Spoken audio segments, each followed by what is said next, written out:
Hello प्रशिक्षार्थियों, मैं doctor Sahdev Prasad Gupta, वरिष्ठ सहायक प्राध्यापक नवयुग कला एवं वाणिज्य महाविद्यालय अंतर्गत रानी दुर्गावती विश्वविद्यालय जबलपुर, आज आपके समक्ष हिंदी भाषा पाठ्य योजना विषय पर चर्चा करने के लिए यहाँ पर उपस्थित हुआ हूँ। यह विषय शिक्षण प्रशिक्षण कार्यक्रम के लिए एक बहुत ही महत्वपूर्ण विषय है, जिसकी चर्चा हम कुछ महत्वपूर्ण बिंदुओं और उप बिंदुओं के आधार पर करेंगे।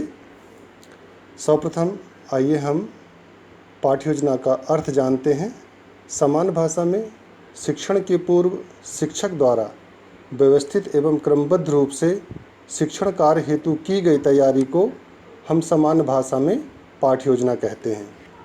यह सफल शिक्षण के लिए बहुत ही ज़रूरी है और सामान्य भाषा में हम इसे समझना चाहें तो इसके निर्माण से शिक्षक शिक्षण के पूर्व यह जान जाता है कि मुझे क्या पढ़ाना है, कैसे पढ़ाना है, किस विधि या प्रविधि से पढ़ाना है, किस शिक्षण सामग्री का कब मुझे उपयोग करना है, छात्रों की कठिनाइयों को कैसे जानना है और कैसे दूर करना है तथा मुझे अपने शिक्षण को सफल कैसे बनाना है।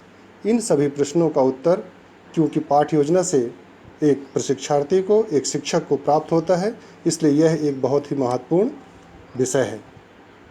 दूसरा महत्वपूर्ण बिंदु हमारा है पाठ्य योजना का आधार। वर्तमान में मध्य प्रदेश सहित संपूर्ण भारत में जिस पाठ्य योजना को हम सब स्वीकार करते हैं वह शिक्षाविद हर्बर्ट महोदय की पंचपदी प्रणाली पर आधारित होती है। यद्यपि अनेक शिक्षाविदों ने पाठ्य योजना के अनेक आयाम, अनेक बिंदु दिए हैं, परंतु हम हर्बर्ट महोदय की पंचपदी प्रणाली को सर्वाधिक स्वीकार करते हैं, जिसमें 5 पद उनके हैं: योजना, प्रस्तुति, तुलना, सामान्यीकरण और प्रयोग। इसके बाद अगला हमारा महत्वपूर्ण बिंदु है पाठ्य योजना की आवश्यकता। यदि हम इसकी आवश्यकता पर ध्यान दें तो सफल शिक्षण के लिए पाठ्य योजना की बहुत ही आवश्यकता होती है, क्योंकि एक निर्धारित समय में हम इसके सदुपयोग हेतु पहले से तैयार रहते हैं और जब हम पाठ्य योजना का निर्माण करते हैं तो यह हमें छात्रों के मानसिक स्तर पर अपने शिक्षण को स्थापित करने के लिए प्रेरित करती है। पाठ्य योजना प्रस्तुति में निश्चित क्रम व व्यवस्थित शिक्षण हेतु शिक्षक को प्रेरित करती है। पाठ्य योजना के निर्माण इसलिए भी आवश्यक है क्योंकि यह सहायक शिक्षण सामग्री के न केवल उपयोग के लिए बाकी उसके उचित प्रयोग के लिए भी एक शिक्षक को प्रेरित करती है। इसके साथ ही शिक्षण में छात्रों को कब और कैसे सक्रिय रखना है यह बात भी हमें पाठ्य योजना बताती है, इसलिए पाठ्य योजना की आवश्यकता होती है। छात्रों के नवीन ज्ञान को उसके ज्ञान पूर्व ज्ञान से जोड़ने के लिए भी हमें पाठ्य योजना की आवश्यकता पड़ती है और मुख्यतः उद्देश्यपूर्ण सफल शिक्षण हेतु एक योजना की आवश्यकता होती है। इस योजना का नाम पाठ्य योजना है, इसलिए पाठ्य योजना की आवश्यकता स्वः प्रमाणित है। हमारा अगला मुख्य बिंदु है हिंदी गद्य पाठ्य योजना का प्रारूप। हिंदी एक भाषा है जिसकी अनेक विधाएं हैं, गद्य है, पद्य है, व्याकरण है। हम यहाँ पर हिंदी गद्य पाठ्य योजना के प्रारूप के विषय में चर्चा करेंगे। सबसे प्रथम इसका जो उप बिंदु है वह है सामान्य परिचय। सामान्य परिचय के अंतर्गत प्रशिक्षार्थियों को पाठ्य योजना के पूर्व अपने परिचय के रूप में और पाठ के परिचय के रूप में विद्यालय का नाम, दिनांक, विषय, प्रकरण, कक्षा, कालखंड, अवधि और शतायु का उल्लेख करना पड़ता है। विषय में हिंदी भाषा विषय, प्रकरण यदि हम कहानी पढ़ा रहे हैं तो कहानी, जो भी कहानी हो, रक्षाबंधन हो, पंच परमेश्वर, उसे लिखेंगे हम। औसत आयु जिस भी कक्षा का बालक होता है उस कक्षा के बालक के आधार पर औसत आयु हम निकालते हैं। अवधि 40 मिनट की, 30 मिनट की या 35 मिनट की, जो भी समय होता है वो हम अवधि के कालखंड में लिखते हैं और कालखंड में जो भी हमारा पीरियड होता है, प्रथम, द्वितीय, तृतीय, वो लिखते हैं। जिस कक्षा को हम पढ़ाते हैं वो हम वहाँ कक्षा का उल्लेख करते हैं। अगला महत्वपूर्ण बिंदु है पाठ्य योजना का उद्देश्य। पाठ्य योजना के उद्देश्यों को शिक्षाविदों ने मुख्यतः 2 भागों में बांटा है। पहला भाग है सामान्य उद्देश्य और दूसरा भाग है विशिष्ट उद्देश्य। हिंदी गद्य शिक्षण के अंतर्गत समान उद्देश्यों की यदि हम चर्चा करें तो समान उद्देश्य मुख्यतः इस प्रकार हो सकते हैं। प्रथम, छात्रों में हिंदी भाषा के प्रति रुचि जागृत करना। द्वितीय, छात्रों के शब्द भंडार में वृद्धि करना। अगला है छात्रों को मुहावरों तथा लोकोक्तियों के ज्ञान से परिचित कराना। अगला बिंदु है छात्रों में महत्वपूर्ण रूप से सुनने एवं अर्थ ग्रहण करने की क्षमता का विकास करना है। छात्रों को शुद्ध लेखन, शुद्ध वाचन, शुद्ध उच्चारण और शुद्ध श्रवण हेतु प्रोत्साहित करना है, प्रेरित करना है। छात्रों के पठन कौशल को विकसित करना है। छात्रों को अर्थ ग्रहण के योग बनाना है ताकि उनकी बोध शक्ति को विकसित किया जा सके। ये बिंदु हैं जो हम हिंदी गद्य के समान उद्देश्यों में ले सकते हैं। यहाँ पे ध्यान देने योग्य बात है कि जो समान उद्देश्य होता है वह विषय से संबंधित होना चाहिए और विशिष्ट उद्देश्य जो होता है वह प्रकरण से संबंधित होना चाहिए। विशिष्ट उद्देश्य में उदाहरण स्वरूप हम ले सकते हैं। मान लीजिए हम श्री विश्वंभर नाथ शर्मा जी द्वारा रचित रक्षाबंधन कहानी को पढ़ाने जा रहे हैं तो इसका विशिष्ट उद्देश्य इस प्रकार हो सकता है। छात्रों, आज हम श्री विश्वंभर नाथ शर्मा जी द्वारा रचित कहानी रक्षाबंधन के माध्यम से भाई बहनों के स्नेह एवं सामाजिक चेतना की महत्ता से अवगत कराना। इस प्रकार हमने जाना कि समान उद्देश्य जहाँ विषय से संबंधित होता है वहीं विशिष्ट उद्देश्य प्रकरण से संबंधित होना चाहिए। पाठ्ययोजना प्रारूप में अगला बिंदु है शिक्षण सामग्री। पाठ को सफलतम रूप से व्यक्त करने के लिए शिक्षक को कुछ शिक्षण सामग्री की आवश्यकता होती है जिसे हम सहायक शिक्षण सामग्री के भी नाम से जानते हैं। इन सामग्रियों को हम दो भागों में बांटते हैं, अनिवार्य सामग्री और सहायक सामग्री। अनिवार्य सामग्री के अंतर्गत चाक, डस्टर, श्यामपट्ट इत्यादि होते हैं और सहायक शिक्षण सामग्री के अंतर्गत दृश्य शब्द सामग्रियों में जो भी सामग्री आती है जैसे चित्र हुआ, मॉडल हुआ, ओरिजिनल वस्तु हुई, इसे हम सहायक शिक्षण सामग्री के रूप में जानते हैं जो शिक्षक शिक्षण के दरमियान उपयोग करता है। अगला हमारा महत्वपूर्ण बिंदु है पूर्व ज्ञान। पूर्व ज्ञान का आशय छात्रों के मानसिक स्तर का पूर्व अनुमान शिक्षक के द्वारा लगाया जाता है जिसके आधार पर वह नवीन ज्ञान को स्थापित करने वाला होता है। इस प्रकार पूर्व ज्ञान पूर्व अनुमानित है जो शिक्षक के द्वारा लगाया जाता है। अगला बिंदु प्रस्तावना। प्रस्तावना किसी भी पाठ्य योजना का महत्वपूर्ण बिंदु होता है। प्रस्तावना के प्रश्न को पूछने के पूर्व शिक्षक को मुख्यतः कुछ बातों का ध्यान रखना चाहिए। प्रथम, जो भी प्रस्तावना के प्रश्न पूछे जाएं वो पूर्व ज्ञान पर आधारित होना चाहिए, अर्थात छात्रों के पूर्व ज्ञान पर आधारित प्रश्न ही पूछे जाना चाहिए। दूसरा, शिक्षक को प्रस्तावना के प्रश्नों के संभावित उत्तरों को पाठ्य योजना में लिख लेना चाहिए। इससे न केवल शिक्षक प्रश्नों के उत्तर को पूर्व से जान जाता है बल्कि वह उसके संभावित और छात्रों के द्वारा दिए जाने वाले संभावित उत्तरों से परिचित रहता है। तीसरा है, छात्रों के मानसिक स्तर के आधार पर ही हमें प्रस्तावना के प्रश्न स्पष्ट और सरल रूप से पूछना चाहिए। मैं यहाँ पे प्रस्तावना प्रश्न के एक उदाहरण प्रस्तुत कर रहा हूँ जो आप ध्यान देंगे। जैसे मान लीजिए हमने श्री विश्वंभर नाथ शर्मा जी की कहानी रक्षाबंधन पाठ को पढ़ाना है तो इसके प्रस्तावना के प्रश्न इस प्रकार हो सकते हैं। शिक्षक प्रश्न पूछेंगे और छात्र जो उत्तर देंगे संभावित रूप से हम उसे इस प्रकार से व्यक्त कर सकते हैं। पहला, हमारे समाज में कौन कौन से त्यौहार मनाए जाते हैं? छात्र उत्तर, हमारे समाज में दीपावली, ईद, होली, रक्षाबंधन इत्यादि त्यौहार मनाए जाते हैं। शिक्षक, छात्रों में बहन भाई की कलाई पर क्या बांधती है या रक्षाबंधन में बहन भाई की कलाई में क्या बांधती है? उत्तर, रक्षाबंधन में बहन भाई की कलाई में राखी बांधती है। तीसरा प्रश्न, शिक्षक, भाई बहन का सर्वप्रिय त्यौहार कौन सा होता है?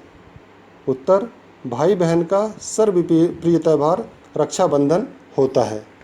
इस प्रकार प्रस्तावना के प्रश्न सरल स्पष्ट और छात्रों की मानसिक आयु और मानसिक अवस्था के अनुसार होना चाहिए। अगला महत्वपूर्ण बिंदु है उद्देश्य कथन। उद्देश्य कथन छात्रों के समक्ष स्पष्ट रूप से तेज स्वर में शिक्षक को करना चाहिए। यहाँ पुनः एक उदाहरण उद्देश्य कथन का प्रस्तुत कर रहा हूँ। पूर्व में जो हमने श्री विश्वंभर नाथ जी शर्मा जी द्वारा रचित कहानी रक्षाबंधन के विषय में हमारा उद्देश्य कथन इस प्रकार हो सकता है। छात्रों, आज हम हिंदी साहित्य के प्रसिद्ध लेखक श्री विश्वंभर नाथ शर्मा जी द्वारा रचित कहानी रक्षाबंधन का अध्ययन करेंगे। अगला बिंदु है विभाजन। पाठ्य योजना को सरलता की दृष्टि से प्रस्तुत करने की दृष्टि से हम एक अनुवति, दो अनुवति अर्थात 2 इकाइयों में प्रस्तुत कर सकते हैं। ये पाठ की प्रस्तुति पर आधारित होता है, तो यह पाठ विभाजन कहलाता है। अगला बिंदु हमारा है शिक्षण विधि। ये एक महत्वपूर्ण स्तंभ होता है पाठ्य योजना का कि हम किस विधि से छात्रों को पढ़ा रहे हैं। हिंदी भाषा की सर्वाधिक प्रचलित जो विधियाँ हैं वह है प्रत्यक्ष विधि और उसके अतिरिक्त है परोक्ष विधि या गठन विधि। हम इस पाठ्य योजना में जिस शिक्षण विधि का उपयोग कर रहे हैं वह है प्रत्यक्ष विधि। इस विधि की विशेषता यह है कि यह विधि वार्तालाप पर आधारित होती है, अर्थात शिक्षक और छात्र दोनों वार्तालाप करते हुए सक्रियतापूर्वक आगे बढ़ते हैं। दूसरा, इस विधि का महत्वपूर्ण यह है कि इस विधि में छात्रों से लेखन का भी अभ्यास कराया जाता है। तीसरा, प्रत्यक्ष विधि का विशेषता यह है कि यह विधि व्यवहारिक रूप से व्याकरण का ज्ञान कराती है, न कि रटन विद्या के आधार पर। तो हिंदी गद्य शिक्षण को प्रशिक्षार्थी प्रत्यक्ष विधि के माध्यम से प्रस्तुत कर सकते हैं। अगला मुख्य बिंदु है प्रस्तुतिकरण प्रारूप। प्रस्तुतिकरण प्रारूप को समझने के लिए इसे हम 4 खंडों में विभाजित करते हैं, जिसमें हमारा प्रथम खंड है विषय वस्तु, दूसरा खंड है शिक्षक क्रिया, तीसरा खंड है छात्र क्रिया और चौथा जो खंड है श्यामपटकार। इस प्रकार प्रथम खंड विषय वस्तु, दूसरा खंड शिक्षक क्रिया, तीसरा खंड छात्र क्रिया और चौथा जो खंड होता है, कालम होता है, वो श्यामपटकार के लिए हम निर्धारित करते हैं और इस प्रारूप में पाठ्य योजना को आगे बढ़ाते हैं। आगे के पद के रूप में यदि हम अपने पाठ को, इस प्रस्तुत पाठ को 2 भागों में 2 अनुवृत्ति में बांटते हैं तो प्रथम अनुवृत्ति का उल्लेख इस प्रकार होगा जो पदवार मैं यहाँ पे आपके समक्ष प्रस्तुत कर रहा हूँ। सबसे पहली क्रिया यहाँ पर ये होगी आदर्श वाचन, जिसे हम कहेंगे आदर्श वाचन। आदर्श वाचन का आशय शिक्षक के द्वारा छात्रों के समक्ष आदर्श रूप से प्रस्तुत वाचन से है। जो भी प्रस्तुति, जो भी पाठ हम छात्रों को पढ़ा रहे हैं वह आदर्श रूप से पूर्ण शुद्धता के साथ वाचन करना चाहिए। जब शिक्षक वाचन करते हैं तो छात्र उसे ध्यानपूर्वक सुनते हैं। तो शिक्षक क्रिया में आदर्श वाचन आएगा और छात्र क्रिया में हम लिखेंगे कि छात्र अध्यापक के वाचन को ध्यानपूर्वक सुनेंगे या सुन रहे हैं। दूसरा महत्वपूर्ण उपबिंदु है अनुकरण वाचन। शिक्षक के आदर्श वाचन को छात्र जब पूर्ण शुद्धता के साथ अपने आधार पर उसे प्रस्तुत करता है तो उसे हम अनुकरण वाचन बोलते हैं। शिक्षक का अनुसरण करते हुए जो वाचन छात्र द्वारा किया जाता है उसे हम अनुकरण वाचन कहते हैं। तीसरा उपबिंदु है उच्चारण संशोधन। छात्र जब अनुकरण वाचन करते हैं तो शिक्षक ध्यानपूर्वक उसे सुनते हैं और यह ध्यान देते हैं कि छात्र कहाँ पर गलत उच्चारण कर रहा है। पाठ की समाप्ति पर उसका शुद्ध उच्चारण शिक्षक के द्वारा किया जाता है। अगला उप महत्वपूर्ण बिंदु है कठिन आमंत्रण। इसका आशय ये होता है कि छात्रों को कठिनाइयों को जानने के लिए छात्र से शिक्षक स्वयं यह पूछता है कि उन्हें क्या कठिनाई है अथवा क्या कठिन शब्द हैं जिनका अर्थ वह जानना चाहता है। इस प्रकार छात्र कठिन शब्दों को या कठिन विषयों को पूछेंगे और शिक्षक उसका छात्रों के माध्यम से निवारण करेंगे। अगला हमारा महत्वपूर्ण बिंदु है काठिन्य निवारण। काठिन्य आमंत्रण जो होता है उसके आधार पर हम काठिन्य निवारण करते हैं। यहाँ ध्यान देने योग्य बात यह है कि छात्र जो भी कठिनाई पूछते हैं शिक्षक को सर्वप्रथम उसका उत्तर संपूर्ण कक्षा से प्राप्त करने की कोशिश करनी चाहिए। इससे सक्रियता बनी रहती है। यदि संपूर्ण कक्षा को वह उत्तर ना पता हो तो अंत में शिक्षक को स्वयं उसका सही उत्तर देना चाहिए। इसके पश्चात जो महत्वपूर्ण उप बिंदु है वह है विचार विश्लेषण का प्रश्न। विचार विश्लेषण का प्रश्न छात्रों में विचार शक्ति को जागृत करने के लिए किया जाता है। एक उदाहरण के माध्यम से मैं इसे स्पष्ट करूंगा। मान लीजिए रक्षाबंधन पाठ से आप एक विचार विश्लेषण का प्रश्न पूछना चाहें तो आप ये पूछ सकते हैं, रक्षाबंधन का त्यौहार क्यों मनाया जाता है? इसका संभावित उत्तर हो सकता है, भाई बहन के पवित्र संबंधों तथा उनके स्नेह को याद करने के लिए हम रक्षाबंधन का त्यौहार मनाते हैं। तो यह एक विचार विश्लेषण का प्रश्न यहाँ पे हम प्रस्तुत करेंगे। पाठ्य योजना का अगला महत्वपूर्ण बिंदु है बोध प्रश्न।